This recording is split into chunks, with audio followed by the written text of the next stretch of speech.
It is time for the 2023-24 Vanguard Men's Wrestling Preseason Preview, and I'm here with head coach Caleb Flores.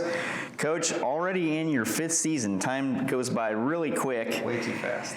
Way too fast, and we've got lots to talk about here as the season is about to begin. The first thing I want to touch on, looking at your roster, really young team this year. 12 freshmen and 12 sophomores on the team, so a lot of opportunity here for guys to cement their legacies here over a period of time. What have you seen so far as in terms of growth in preseason practices, and what do you hope to expect from some of these guys, as I'm sure they'll compete in the first competitions? Our preseason has been awesome. This team is extremely young, but extremely talented and extremely hungry. I don't think I've ever had a team of freshmen where they were this willing to learn and be coached. So we're extremely excited. Everyone wants to, like you said, cement their legacy here, and they're all competing like they're going to be the guy, and that, we're strong believers in iron sharpens iron, and they're in it today.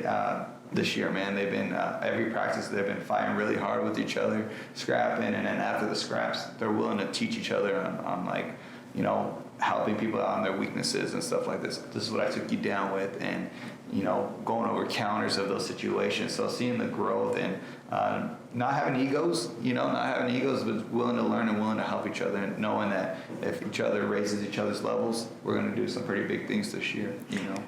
And in terms of the fans here that are going to be watching these guys compete, getting familiarity with the new names, in terms of accomplishments, I know in talking with you on the side, some of these guys have performed really well at California State competition. So give me some names as who you expect to kind of come forward. Yeah, we have Mario Sandoval from Northview High School. He's looking to be our 133, 141. We'll see, but he took fourth in the state of California. And he was a split second away from taking third in the state.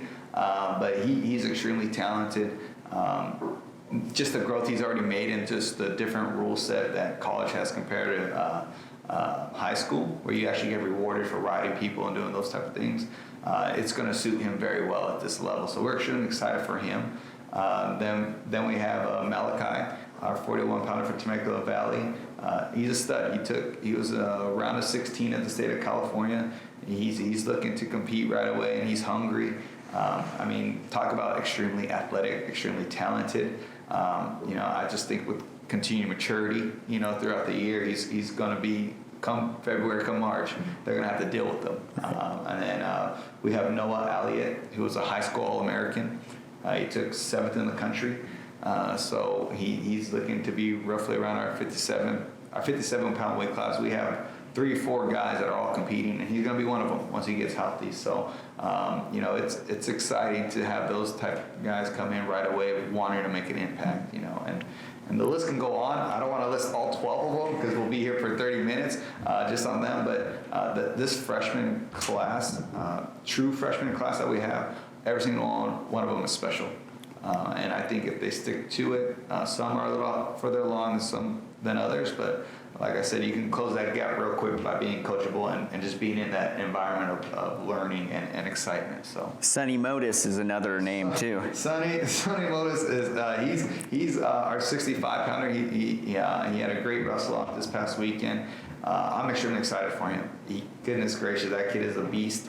I have to if I feel a little crazy, I want to wrestle them, I got to make sure I stretch out for 2 days prior to. But he's special. I think with him, it's just seeing him starting to believe that he could win now. I think just in general with this freshman class, it's not too early to have success now. And you don't have to wait to be a junior or a senior to be successful or to be an All-American. I tell them every year, at every level, D1, D2, D3, any high, there's a freshman national champ. There's a freshman All-American.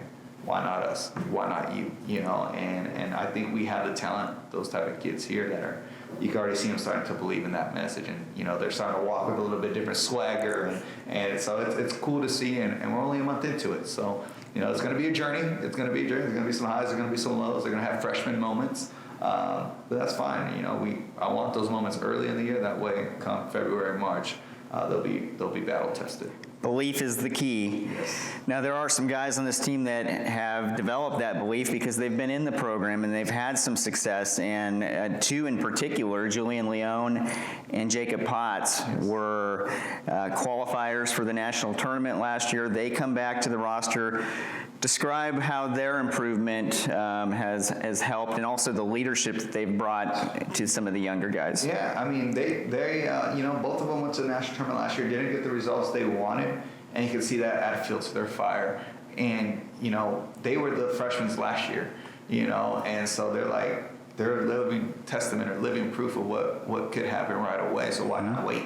You know, why wait? Just get after it, you know. And so they've been bringing some guys underneath their wing, mentoring them already, and their growth personally, just maturity. You know, I think last year it was like, okay, maybe I could believe, and then later in the year they started believing, and then they started having success. Now they're believing now, you know, and they know they belong there. Because, you know, in our sport, nothing's given to you. You got to go take it, got to go earn it. Mm-hmm. And, you know, so they already had that little confidence, and they've just been throughout the summer. There's been good cycles of training, and they, like I said, they know what to do. They've been there. My thing is my test to them is you got to bring people with you. Yeah, you know, you did it by yourself last year. Now you got to bring people with you, and they are. So it's been good. And another guy that was on the cusp of making the national tournament, just missed the cut, I guess, would be Dominic Daltonaga. Yeah. And what about him? Where does he fit into this mix? He is probably one of the most talented wrestlers we've had all 5 years.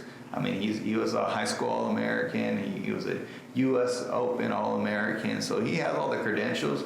I think just last year, you know, he just had one bad tournament. That happens. You know, that happens.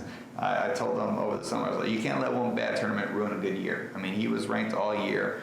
He's beaten many national qualifier guys. So he belongs there. He just didn't have the results when he needed it, right? So, but that's added fuel to his fire. And he like I said, he knows, and he's picking up that leadership role. And I think him taking ownership of the program, because last year was his first year in our lineup. So now he's starting to take ownership of it. And, you know, with that comes responsibility. And he's stepping up to the plate with that as well.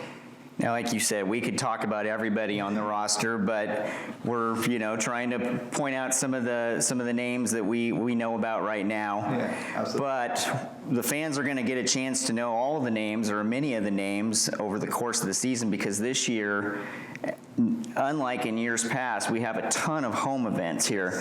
4 to be exact, 4 separate home dates here in the Seymour Sanctuary, a chance for people to experience Vanguard Wrestling in an intimate setting. What kind of excitement do you have as far as being able to play in front of the home crowd that much? I think that's what it's all about. I mean, we put in hours on top of hours of training that no one sees, you know, for 7 minutes, you know, for these kids to put on a show for you guys for 7 minutes and put, like I said, be intense, have intense fun out there. And you know, I think it's exciting because we're going to be wrestling in the church, and it's going to be tight. It's going to be compact. If you come, which I hope you guys come to our dual meets, bring a sweat towel because you will be sweaty too. You know, we're going to have a real close. We're going to get to know each other. All right, you're going to get to know each other. You're going to know the other fans as well. But like I said, we're just excited to have 4 opportunities to put a show on for our home crowd. You know, like I tell our guys, everyone wants to win. All right, but it's how you compete is what matters the most. Mm-hmm. Whether you win, lose, or draw, we want to wrestle a style that's very exciting for people to come watch.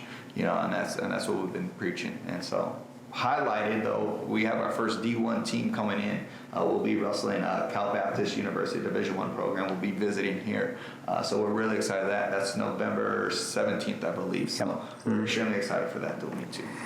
And you mentioned that match, turning up the thermostat also in the sanctuary as well. It's, you know, give us the schedule rundown besides that one. I know you're making a couple of trips out of state. You're going to have some key matches against Cascade Collegiate Conference opponents, which the CCC is one of the stronger conferences in the country. What are some of the biggest challenges looking ahead? I mean, well, first, I got to highlight our first competition, which is Bakersfield College, which should be this Friday, November 3rd.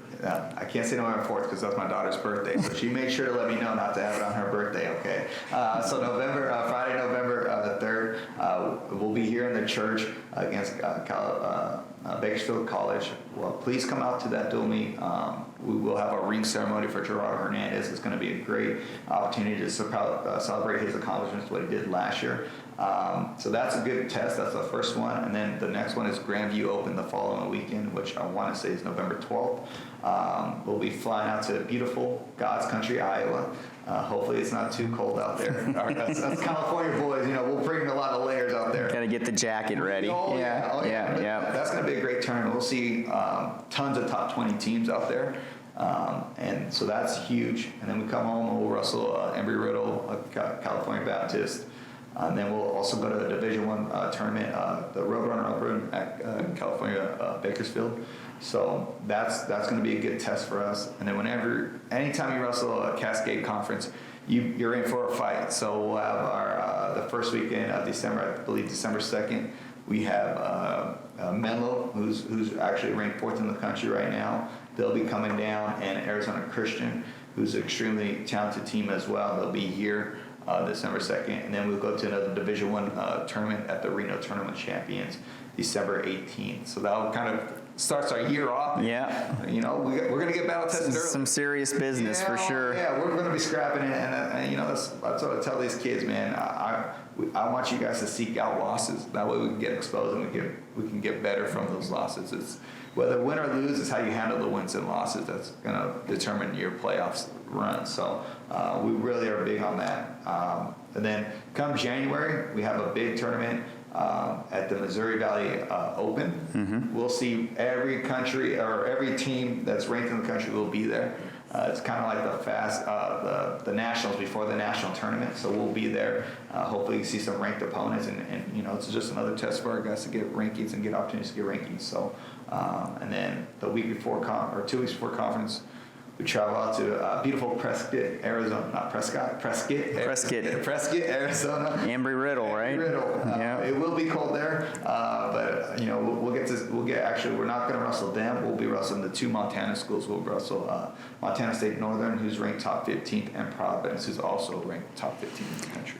That's definitely a load to be facing. The CCC, I believe, has 4 or 5 teams ranked in the top 20. Vanguard is receiving votes right now, so hopefully you'll be able to build up a resume and crack that top 20 before year's end. I believe it will. Like I told the guys, if you get to know me, I'm pretty animated and I get pretty passionate. I tell those guys when the rankings came out, I'm not gonna lie, I'm not happy. I was not happy. They just don't know who we are yet. Right. Yet. And to go get respect, you got to go earn it, and you got to go take it. And so I'm excited to see our guys go out there and take it. Where we're at, it's not where we belong. We'll be higher by the end of it. We're looking forward to seeing it. Now, I know this is a preseason preview, and so it seems like we should be looking ahead, but I think I need to make an exception here and have a little bit of reflection on the 22-23 season, because you polished that off with something that does not happen every year, and that is having a national champion.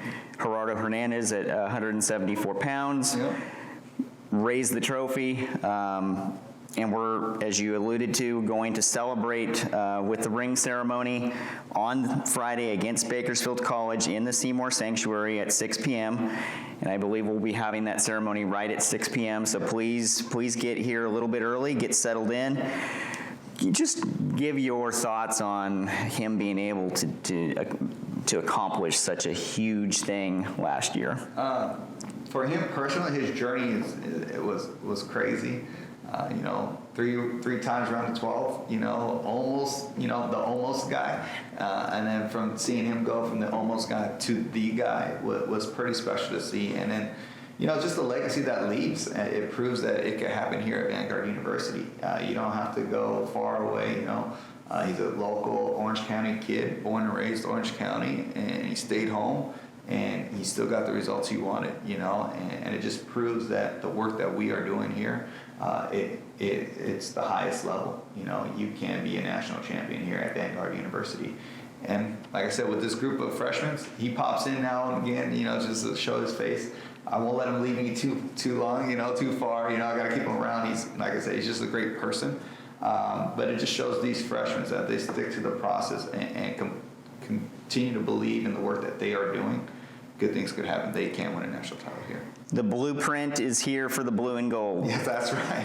Well, Coach, thank you for taking some time here to talk wrestling. We're getting really excited here, pumped up. Just a few days from now will be the season opener. And again, please get out to the Seymour Sanctuary this Friday, November 3rd, at 6 p.m., not the 4th, November 3rd at 6 p.m. against Bakersfield College, and we look forward to seeing you all. Thanks again, Coach. Awesome. Thank you.